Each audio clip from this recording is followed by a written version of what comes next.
hemos priorizado un tema que es importante para la vida de los ciudadanos.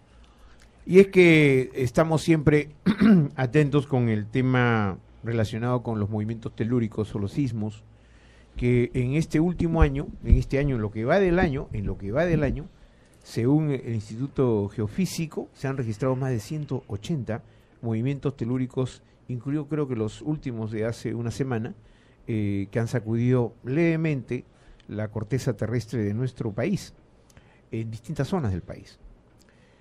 En el mundo tiembla la tierra, como se dice, y hay movimientos telúricos fuertes de otra magnitud a la nuestra, por ahora, y hemos visto hace ayer mismo una réplica muy fuerte en Guatemala, de casi 6 grados en la escala Richter, que, digamos, sacudió a este pueblo, que ya había sufrido una semana anterior un movimiento telúrico, un terremoto, que dejó varias víctimas. En Sri Lanka también ha sido hace pocas horas escenario de otro movimiento telúrico con más de 27 personas fallecidas.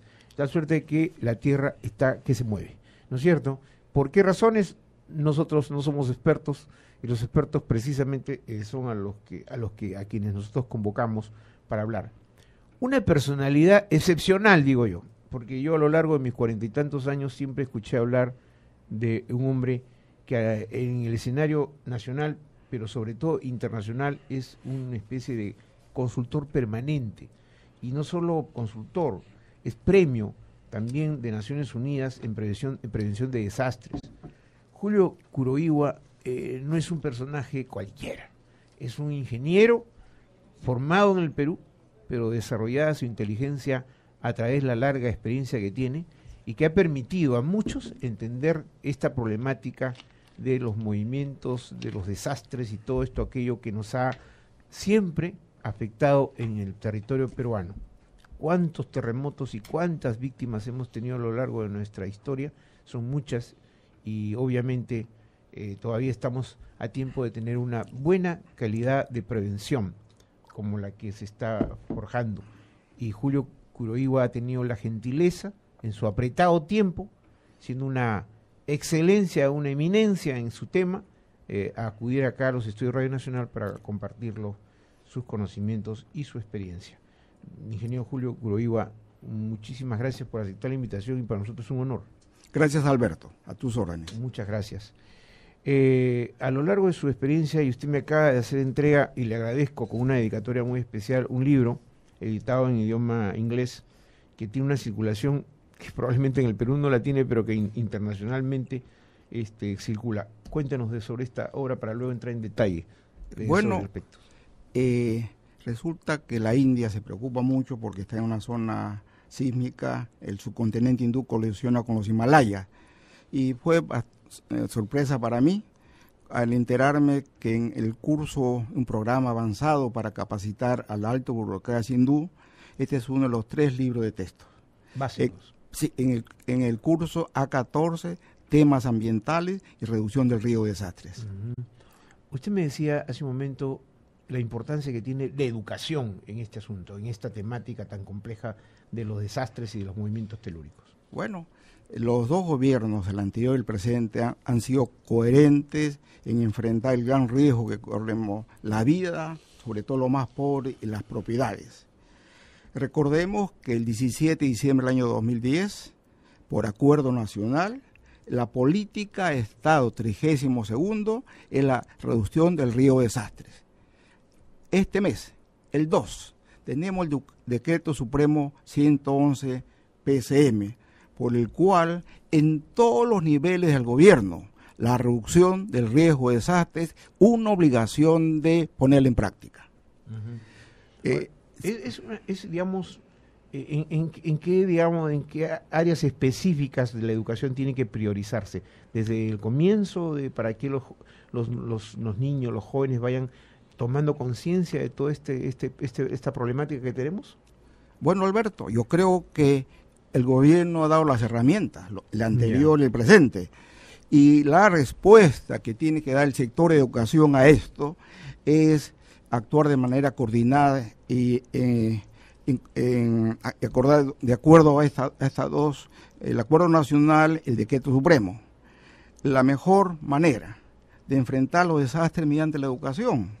Este boom económico que tenemos tiene que aprovecharse para educar al pueblo peruano. Y uno de los temas en la cual debe recibir prioridad es la educación. Y el día 15 de agosto del año 2007, cuando ocurrió el terremoto en la región Ica, en el cual Pisco fue la más afectada, yo estuve en Cusco. Estuve visitando el Valle Sagrado de los Incas, porque el temor que tenían... Urubamba, es en la zona de Urubamba, ¿no? Claro, todo el Valle Sagrado. Porque en Calca, por ejemplo, hay casas de tapial, son tierra compactada de 2 pisos, se ve muy bonito, impresionante, pero es una trampa mortal. Así que aquí quiero enviar un mensaje a los peruanos que viven en casa remota. Nunca construyan con tapial en terreno húmedo.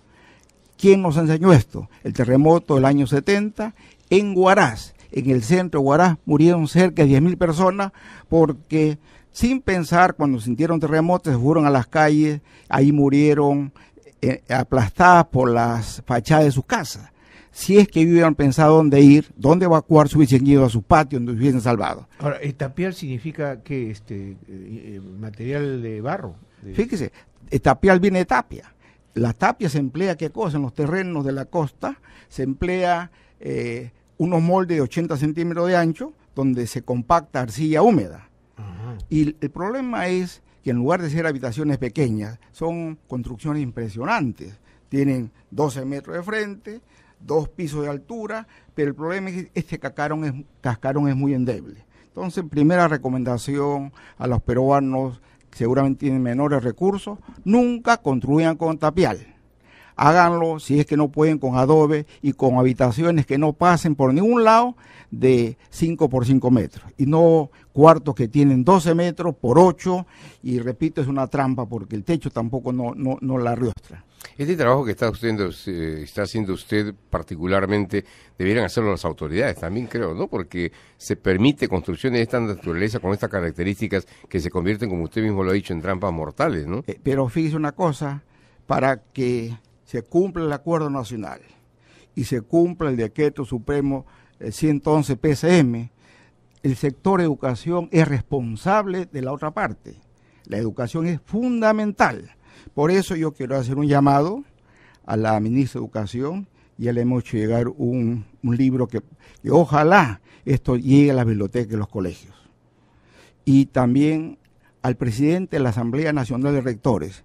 Nosotros necesitamos formar a los capacitadores de los capacitadores, y eso se lo debe lograr en las universidades. Estamos en conversaciones con la Universidad de Ica para hacer un diplomado en gestión del riesgo de desastre. Ojalá consigamos apoyo, porque queremos poner ahí los mejores expositores que tengamos a la mano.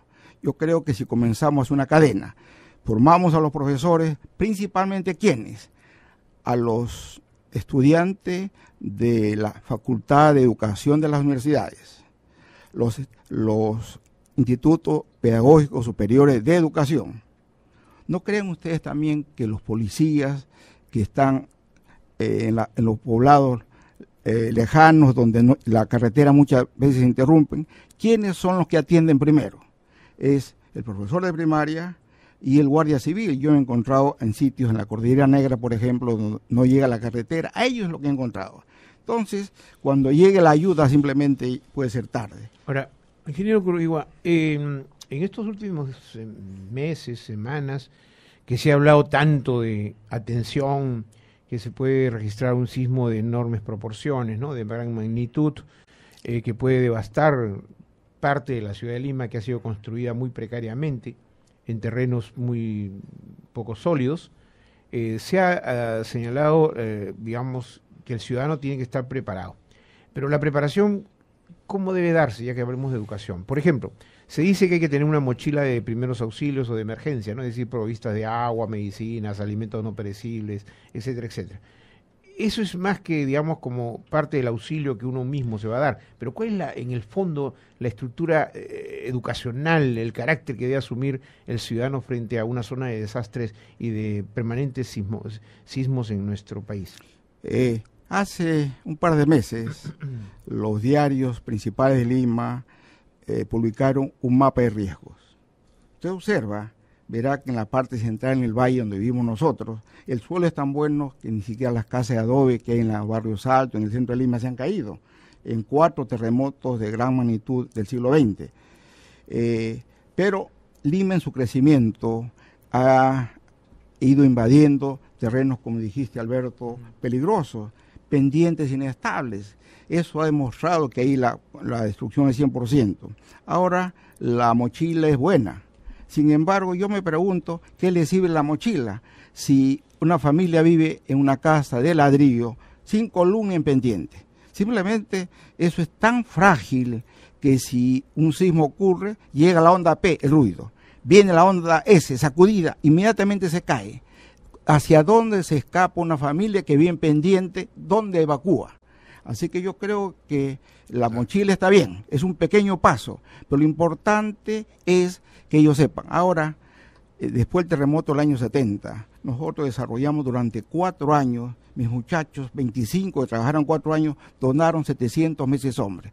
No sabíamos que habíamos desarrollado un sistema de calidad internacional, la albañilería confinada. En la Conferencia Mundial de Beijing del año 2008, nos enteramos que la albañilería confinada es uno de los métodos más eficientes para el sismo. Es económico y todo el mundo construye con ladrillo, es cuestión de poner unas columnas. O sea que en los asentamientos humanos que rodean a Lima por el norte, por este, por el sur y también en el Callao, hay que construir viviendas con albañería, pero ponerle sus columnas, su viga de amarre. Son recomendaciones simples que hemos aprendido.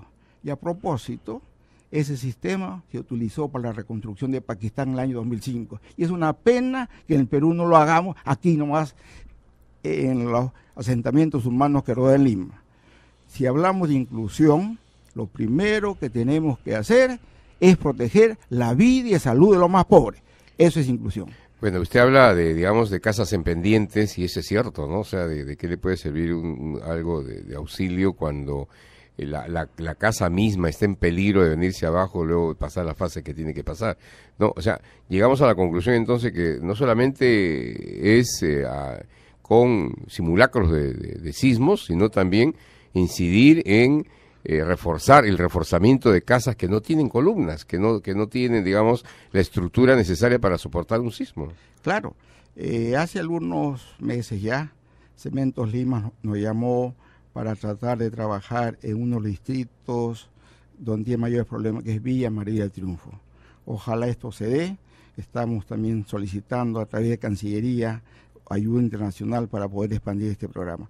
Si eso se difunde a nivel nacional, vamos a tener que la próxima generación va a vivir en casas seguras. Yo no sabía que lo que aprendimos en Chimbote lo apliqué en mi misma casa.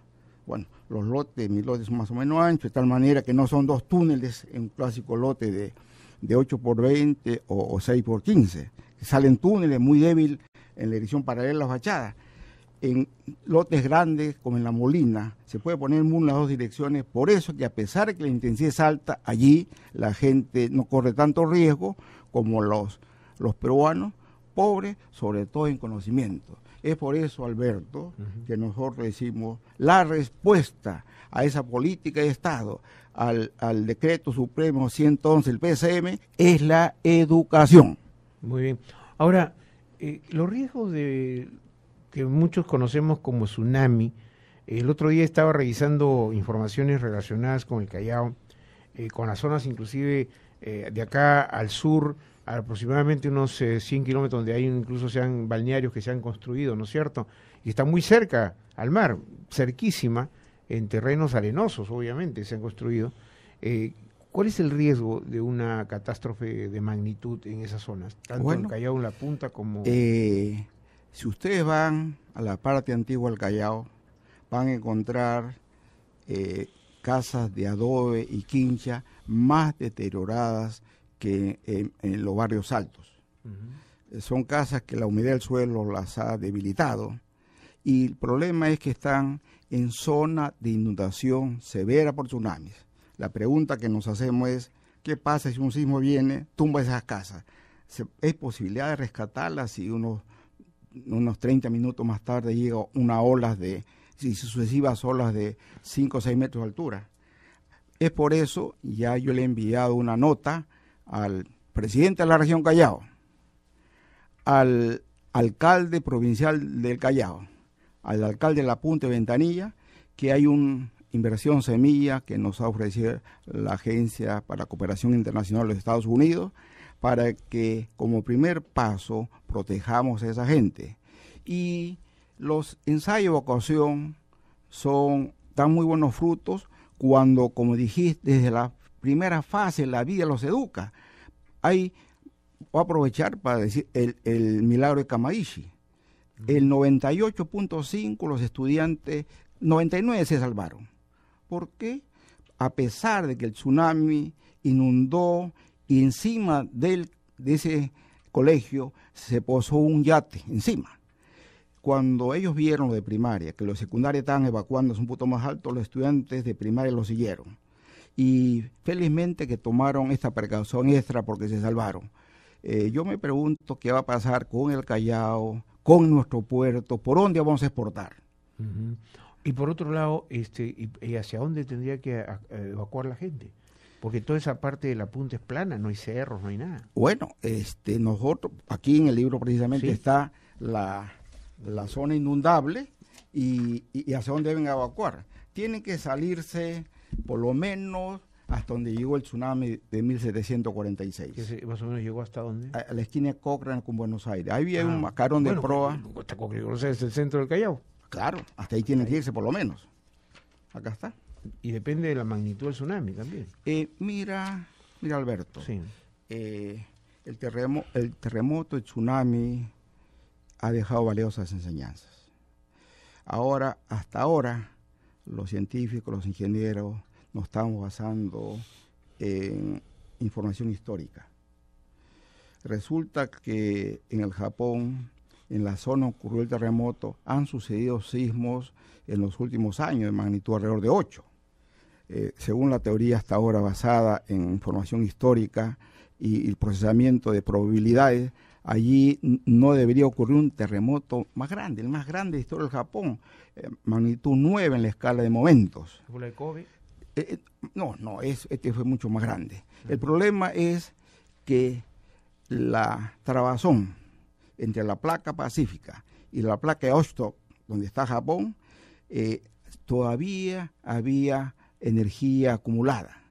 Así que el hecho que haya ocurrido terremoto no significa que, según la teoría del silencio sísmico, o seismic gap, como llaman los americanos. Yo creo que ante la incertidumbre, que la ciencia no nos da respuesta precisa, lo único que tenemos que hacer es ubicar nuestras casas en sitio seguro, construirlas. Yo creo que la aspiración de toda familia peruana, ahora que tenemos cierta comodidad económica, es tener pues su casa de material noble, como dicen. Pero, por favor, ubíquenla bien y pónganle columnas y vigas de amarre.